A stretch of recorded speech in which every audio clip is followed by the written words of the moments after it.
Hi everyone and welcome to Isamu Rat Care. So today I want to talk a little bit about naturalistic cage setups. So I quite often get some quite nice feedback about my typically naturalistic setups. So I thought I would go through a little bit of the kind of things that I'm thinking about when I'm setting them up. So first of all, what is a naturalistic setup? Well, simply it's trying to use a lot of natural materials, natural textures, that kind of thing, to give yourself a cage that looks like it could be a little bit of jungle, a little bit of outside, a bit of forest, etc. And the idea is you're trying to make it kind of reminiscent of a typical wild environment. And to be fair, we're not going to manage that in a typical rat cage because it's not a large area of kind of outside countryside. It is a cage environment, but what we can do is try and make sure we cater for every single one of their natural instincts and their kind of drivers' behaviours that they would do.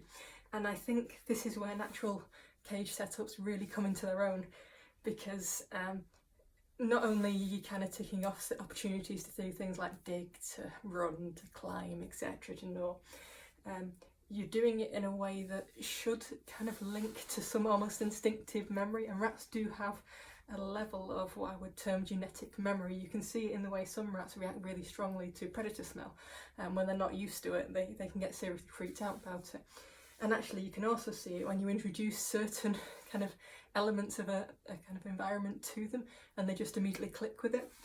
So I've been doing naturalistic setups now for probably well over a year, I would say, since I've kind of mostly converted. It started off, I see a lot of people who do beautiful cage setups that are all kind of colour coordinated and pretty and such, and I've always kind of resisted that because I wanted it to be more about putting things in there for the rats. And then one day I thought, well, I've seen a few people do it really well and they do it by catering to the rats' natural kind of behaviours and still kind of get this nice theme and the pretty colour coordination and such, but a lot of people do it really badly, and it's very much designed for the human. It looks pretty, it might have kind of beautiful colours and carpeted, like fleece carpeted floors, doll's house furniture, etc. But it doesn't actually cater to the rats as rats, and that is fundamental. If you're going to look after a rat and you're going to look after any animal, you need to make sure that you cater to its natural behaviours. So I thought I want to do a theme and I want to show that I can do this by kind of catering to the rats thing. So I thought, natural, why not? You know, it makes sense. And that's where it kind of started. And I've always quite liked natural textures. In fact, I don't think my cage has been without a decent kind of branch or something for many, many years. But I could really exploit it because I got various bits. So I started thinking and working out what I was going to do. So what are the fundamentals to a natural setup? You've still got to cater for the basics any rat cage needs. So any rat cage needs something to absorb the smell, a substrate. So naturalistic is no different. My substrate is a mixture of bed max, there's probably a bit of little max in there, there's some hay, there's some cocoa fibre bedding out of the digging box which the rats have previously dug out, and it's quite interesting. I didn't mean to add the cocoa fibre bedding to that, the rats did it on their own. And what's been really quite fun is I've seemed to discover the mix with the kind of bed max, which is a dust extracted heat treated shaving. The mixture with that is really good for keeping smells down. And actually what I'm finding that I have to do each clean out is, just for my own sanity, I'll take out a chunk of it and add in some new kind of bed max and such and circulate it around. But it doesn't smell. It's got a kind of foresty floor type smell, which you would expect. There's a certain amount of vegetation and earth in there, a little bit of hay that's kind of fallen from other things. But I'm not having to change it fully. I haven't changed it fully since before Christmas, which is several months. A little bit scary. I did think, oh, I'll change it fully this time, I will do it. And then you're kind of digging it out and it's just so lovely, the texture's brilliant, and I suspect there's a degree of bioactive in there as well, which I'll get onto when I get to the digging box and what I do with that. So you need your substrate. Obviously there's some things that I'm not prepared to kind of see my rats miss out on that don't lend themselves to a kind of natural look. So of course I have water bottles. I always have at least 2 of those. Fundamental, if one gets blocked then you've got another as a backup. I also always have water bowls. There's one here and there's one up there. That again is because some rats like to drink from water bowls, but also some rats like to wash their face. It's a different kind of texture of water. It's quite fun for them, so it's nice to offer them that. They do get manky really quickly though, so these are quite handy, as in I can just twist them off and lift and then kind of change them out. So good design, coop cups if you ever see them around. Brilliant. Better than the metal ones, they get really rusty. Anyway, so those are the kind of things. And actually my wheel at the back here, which I have coated in some pretty natural kind of look Fablon, but I'm also not prepared to sacrifice a wheel for my rats. They love it. It's a really good opportunity to run and stretch their legs, because whilst there is a good amount of floor space on here, a rat really needs length to bound. They can bound across the whole rat room floor, and they can bound in the wheel because it's a really nice big 16-incher, but they can't really bound across here. They can run around and climb, etc. So that's me trying to satisfy their running ability, and that's done in a not particularly naturalistic way. It's just done because that's what I can do. If I had unlimited space in the rat room, I'd probably have another cage bolted onto this and have it full kind of width, and I've seen some people do that, and that's an excellent way to give them a really good area to run. And you've got to remember that whilst rats do clearly love to climb, they also need to be able to run. They need space to scratch the legs. So some people have quite small cages with very small floor spaces, and you will have to give a rat much more free range in that area, or ideally a big wheel if they will use it, just so they can get that running out of them. So that's the kind of floor aspects and the kind of water. Now the rest, what I've tried to do on here is think different ways that the rats can do things. So in most cases I've tried to offer more than one method of doing things. So the first one to think about is climbing. Climbing is fundamental, and it's actually very easily achieved in any cage because we have these things called bars, and rats are very good at climbing up them. So the key thing when you're trying to encourage climbing in a cage is don't make it too easy for them to get around without occasionally using the bars, because if you put loads of very shallow ramps around the place and lots of steps so they never have to kind of climb properly, they're not going to do it. Climbing is excellent for building muscle tone and kind of fitness, great for helping keep them healthy, so you need to make sure you encourage that. But there are different types of climbing. So this kind of climbing, a rat will climb up, and it's very much kind of in a particular way. They're moving in a particular way using a certain set of muscles. What you can also have in terms of climbing is they can grip things, so they're then hugging something. So take this branch here, which you might not be able to see due to the bamboo. That was just a willow kind of twist, which in theory you just planted as a sapling and it would grow into a kind of proper willow little tree, which was a great idea, except we had a horrific summer last year and it dried out entirely, which is great for the rats, not so great for my willow tree, which sadly never turned into a tree. But willow makes a really good, once it's dried out, really good wood for rats. So this is just lots of little willow branches twisted together. Again, it's something, if you do have a willow tree of all, collect a load of willow twigs and you can do the same, tie it each end, twist it, let it dry out like that, and it will form a really nice kind of thing for them to grip on. And it's got nice little grips in there that they can get into, and it's again round so they can hug themselves up. Same with some of these branches, which the bamboo's in the way of. That's an ash branch, nice and thick at the back, which you won't really be able to see. Maybe a bit through here is my cherry branch. I will say a note with cherry. Cherry is one of the woods that you do need to be careful with. There is a kind of cherry called black cherry, which has got quite high levels of toxins in its wood, which I wouldn't use. This is just European cherry. You still need to make it dry out fully before you use it. So this was an old cherry tree that I used to have in a previous house. I left it in my shed to dry for 3 months over winter after we chopped it down because we were building an extension. It flowered the next spring, so I left it for another 2 months and then it was fully dried out, and it's been really good ever since because the shiny bark does not get smelly fast. So that's different kinds of climbing. What I also have is a really big thick rope here. Now ropes move, so that adds an extra kind of challenge to them, and you notice how this one again is fairly vertical. I rarely go perfectly vertical because the rats find it a little bit hard work. Some of them will do it anyway, but a slight diagonal, and if your rats are just starting out, start reasonably low and then slowly increase the angle, and you'll find they adapt to that kind of climbing. So that's the climbing element. What I will say about the wood, because everybody always asks me about it, doesn't it get smelly? Yes, it does over time, though to be fair, it does depend on the bark. Like I say, the cherry's really good for that.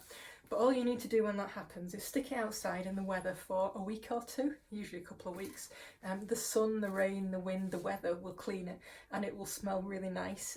Give it a kind of quick antibacterial before it comes back in, and then stick it back in the cage and you're fine. So I have enough branches now, I've accumulated them over time, that I just rotate them to a degree, and that works really well for me. When you're trying to find wood, good rule of thumb, you don't want to use anything that's really fast growing. That's generally a sign that it's going to be a little bit full of kind of chemicals, like toxic stuff. Fruit trees are very useful, so things like apple, pear, cherry I've spoken about, all sorts of things like that. If you can eat the fruit raw, again, if it's a nut tree, if you can eat the nut raw as a human, it's generally pretty safe for the rats. If in doubt, let it dry out. Then you get things like willow, ash, birch, beech. They're all fine. Again, let them dry out first. And by dry out, it means that when you cut into it, there is no green wood, because the green wood and the sap holds most of the toxins. And once that's all dried out, you've basically just got something that's really kind of fibrous and dry. And there's not very much in there in most cases to irritate a rat, unless it's very toxic kind of stuff. So that works really well. I have all sorts of woods in here, and then you get things like this bit up here, which is a Java branch, sulphur parrots. Those are great because they come ready dried and with nice little bolt attachments to attach them. But yeah, so that's a little bit about branches, which I love. So we've talked about climbing, we've talked about running, so the next thing to think about is balancing. So balancing is great, and balancing uses different muscles to the climbing because they have to kind of hold themselves steady. It's something that they can feel a little bit nervous about over time. So one of the balancing things I've got here is a little bridge. It's fastened at two ends at this end, and actually at this end it's only fastened at one, so it naturally twists. I mean, there's a few bits stuck through it which limit how much it twists and how fast, but that actual active kind of motion helps throw the rats off a little bit and use muscles in a different way. And actually they learn to adapt really well with it, you find, after a while. But it's something you need to be careful if you've got really clumsy rats in the cage. Other balancing is like just balancing along branch tops or along ropes. You'll find my ropes are quite kind of saggy and flexible. In a cage where you've got rats that are not very used to kind of balancing, using kind of well fixed branches or maybe more taut ropes like the one up there, that will encourage rats to start using them, and make sure that they're a good way to get from A to B as well, so think about it. For instance, this rope is here to get them from the tube up to the hammock up there. It's quite an easy way to do things. That will help them kind of come to the front of the cage if they're sitting back there. So you've always got to think about how they're going to use them, because otherwise they're not going to use them. You've got to give them a reason to do it, or ways to get to the toilet, etc. So that's kind of a kind of fundamental element of my cage. There's plenty of different balancing opportunities in there, and again, that's key. Choice in all things will help you kind of partly exploit different muscles, but also give your rats a more enriching life. Something that I really enjoy, and I will say a big cage makes this a lot easier, but it doesn't mean you can't do a couple of different ways of doing each of the behaviours in a small cage as well. In fact, there's a video where I set up one of my cocoa cage for the babies, which is one of the smaller cages, and that's very naturalistic and again looks at different behaviours that we're trying to exploit. This really applies more to bigger cages, but the logic is still there. So yes, branches and ropes. Natural rope is great for naturalistic kind of setups. You can get all sorts from hemp, cotton, jute, etc. Sometimes you can get length sewed for things like parrots quite cheaply. I would definitely look around parrot stores. A lot of the stuff in here comes from parrot stores, or from places like B&Q, online. You don't have to kind of buy things specifically for animals, as long as it's not been like heavily treated. Thicker stuff is better for rats that are not so used to it, or big adult bucks. Thinner stuff is better for does. It's just things to think about. And again, I've got choices in my cage. Bearing in mind I've got a girl that's slightly kind of wobbly at the moment because she got the start of a pituitary tumour, so I'm trying to set this up so there isn't too far to fall. And actually I should mention that, so it's not so much a natural behaviour, but it's an understanding that rats will be rats. This is a tall cage. If a rat fell from right up there down to the floor, they could injure themselves. So what I make sure I have is fall stoppers. So you can't really see this particularly well here, but this is a cargo net. It goes across the full depth and the full width, and there's actually a few ladders around as well. And this is also acting as a bit of a fall stopper. The fact I've got this digging box in and this shelf up here also kind of makes sure that there's not too far to fall in any one direction, and it's something you need to kind of take into account. Cargo nets are great for that. Again, this is like a natural rope. I think it was sold for parrots and really cheap somewhere. I can't remember where I bought it for them. But I've also used Hessian kind of sacks and that kind of thing as well. In fact, we've got a Hessian sack hammock right up at the top there. So I'll just get up. So right at the back here, that's just a Hessian sack which is sold for putting bread in, that kind of thing, which is made into a nice little hammock. And there's actually another little sack here. Again, buy these cheap. I think I got like 5 for under a tenner, which is cheap for a hammock. They don't last ages, but they're great and they're very natural. The rats love sleeping in them. I find they pick the Hessian hammocks over some of the fleecy hammocks that I quite often add as well. There isn't any fleece in this cage, which is unusual for me, but I thought I'd give it a go, which is quite nice. So sleeping places, and it's an important natural behaviour. You don't want them to take over any cage. If you want your rats to be active, you have to make sure there's more to do than there is to not do. So sleeping should be kept to kind of give them options, give them choices, but don't let it take over the cage. I see some cages which is just basically hammock, hammock, hammock, hammock, hammock, rope. And that's really not enough for rats. Rats do a lot more than sleep, but if you give them only choices to sleep, they're not going to. So as well as our kind of little Hessian little hammocks, which are stuffed with a bit of dust-free hay, and I will say a lot of people worry about hay. I use it a lot. If you get dust-free hay, good quality hay that when you kind of stick your head in and fluff up, it isn't dusty to your nose, it's a brilliant natural material for rats. It will not block up their guts unless they decide to eat loads of it, and it's not a tasty thing for them. They're not kind of animals like rabbits that eat kind of grass and hay by nature, so they don't really get much nutrition from it. It tastes a bit crap. Mostly they just like to sleep in it and dig in it. So again, great element for sleeping and nesting in. I've got hay in there, I've got hay in most things. A couple of other sleeping places. So I'm using here kind of baskets sold for hanging baskets. So these are great because they've got like little holes all over the place. The rats love them. You can get them either kind of like a proper natural fibre, or you can get plastic that looks like natural fibres, depending whether you're just going for the look or the feel. I've got a mixture of the two in the cage because I can't find enough with the natural fibre ones, sadly, and plus the rats do chew them quite fast. This is another hanging basket up here. This is great because it's got twigs woven in and they love that, and I really like it. Lots of texture, so they have a good chew of that as well. I will say with a lot of natural stuff, they will go through it.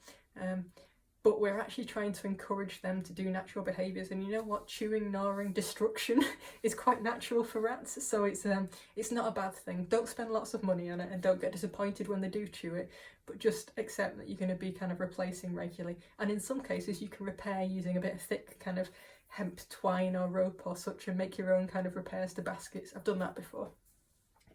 Other sleeping places, so I've got one of these kind of an upside down version of this hanging basket on the floor here, so again they can go in and out, and there's a bit of kind of hay in there that they can nest in. What I do sometimes use is little wooden cabins, or I've got a nice kind of woven kind of vase that you can put in. You can get a lot of kind of woven kind of baskety material nests that are very great for floor nests. And again, I've actually my little wooden house is outside at the moment getting de-smelled because it was getting a little bit whiffy in there. So again, you just rotate wooden toys and wooden things out. And the same with the basket material, but the baskety type material doesn't last as long. So I try and offer all sorts on that. So next thing is natural behaviour is jumping. So jumping is quite important to rats. It's something that needs quite a bit of physical strength and accuracy. So you need to take into account if you're dealing with blind rats, they're going to struggle with that. But rats in general do cope quite well, particularly if the cage layout doesn't change massively or they get used to it. So what I use a lot for to encourage jumping is perches. So we've got various different perches around here. Try and get one that you can see on camera. Yeah, that one's probably there. And there's some up here. So these ones, and there's a space around them, enable them to kind of jump from here up to there, and they could even jump from here over here, and so on. There isn't loads of space in the cage, again, because I don't want them to fall too far, but there's enough for them to make small jumps, and actually they do more jumping when they're out and about as well. So little perches, and something that's nice and grippy is really important to that. You might find that they slip, so one of the perches I actually have in here is this bit here. This is an ex-Pringle tub which I covered with duct tape and then wrapped in string. So the string was to give them a bit of a kind of grip. So if you do have quite shiny perches, you can just wrap it in string and twine. Twine is great from a natural perspective. When it gets a bit chewed, a bit manky, you just cut it off and put some more on. I also use a lot of these kind of little wooden perches. These are typically sold for parrots again, or for birds, or there's a really good place that I spoke about before, which I really must do a review video on, called Mini Pets, that do a lot of these things. This one down here, which I don't know if you can see, has a slight like knobble on the end. You can put a toilet roll tube on there, a toilet roll on there, and then they can pull it all off. But it also makes a great perch on its own. But there's a lot of those kind of things, and basically if it's parrot safe and kind of other small animal safe, it's fine for rats. I think that's probably hazel, I'd have thought. And that's a big perch sold for parrots just from the range, and it's only a few quid. And again, I accumulate a lot of those. What you might notice is with the long ones, to save the bars getting too kind of bent, because you're putting quite a lot of force on, I quite often support them at the other end by going to one of my branches, or you can use a rope to do that, and so on. It's just little structural things, being an engineer. Right, so that's jumping. We also have gnawing. Now, naturalistic cage setups seriously suit gnawing. As you can see, there's a lot of wood, there's a lot of stuff in there. They've got loads of opportunities, and you just have to make sure everything's safe. But one of the things that I also like putting in, if I pull this here, is a bit of pumice. You can also use cuttlefish, etc., bones and so on, and they're basically a good calcium source, but they're also quite a different texture for them to gnaw, so it's one to kind of add in there. Nuts in their shells, though not too often because they'll get a bit chubby, and so on. They're great, like different gnawing textures, and the different types of wood will have different flavours. Some woods they love pulling the bark off, some they just chew. They really like this for some reason, but I think it's because it's quite small and they can get through it. My ex-willow tree. And so on. So basically offer them lots of things. Bits of card is also quite good. Toilet roll tubes, not hugely naturalistic, but not far off either, to be honest. Pine cones, if they're clean and kind of well dried out, is another thing that you can use. Little bits, you can buy kind of bits of wood from places. I quite often just chuck them into the setup. That's in their free range area at the moment. Again, just make sure it's rat safe wood and you're fine. So that's kind of the gnawing element. And then there's the final one, which is probably the most important to me, and I've been sat in front of it the whole time. It's my digging box.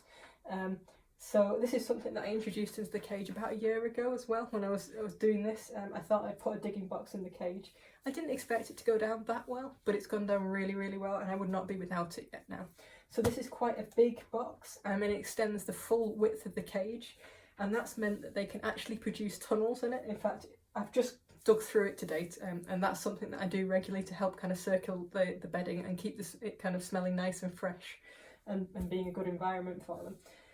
But normally there's like a tunnel going right from the back round, and then there's like little pockets that they go in, and they rearrange those tunnels regularly, and they really like it. And I scatter a bit of their food in that every day.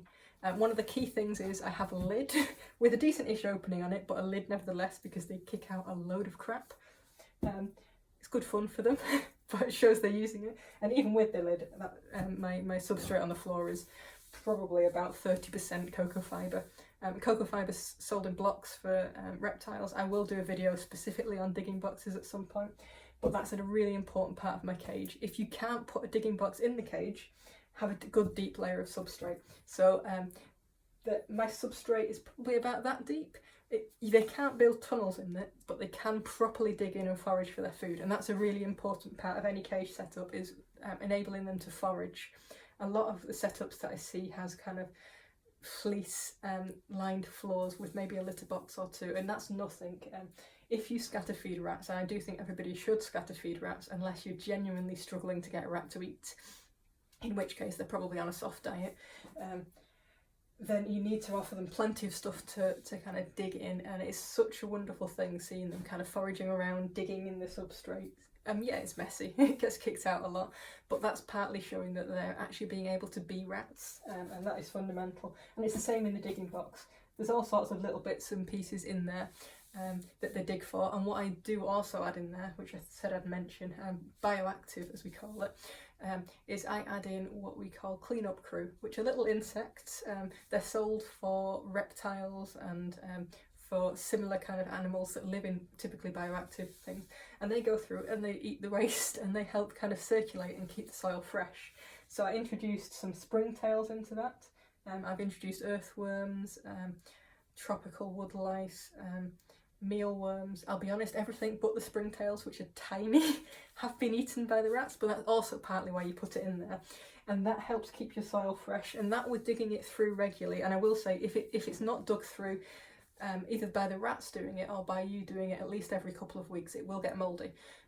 But if you do dig through and you make sure that there's a little bit of kind of appropriate insects in there, it will help keep it clean for you. And some people are a bit freaked out by that, but it works really, really well for me. So that's probably the last thing and the most important for me, just from how much my rats enjoy it. They love their wheel, but the digging box is the thing that they really miss, and they're straight back in there when they've been out of the cage for any length of time. So bye for now, and I hope that was useful and interesting for you, and I hope to see some pictures on my Facebook page of your naturalistic setups too.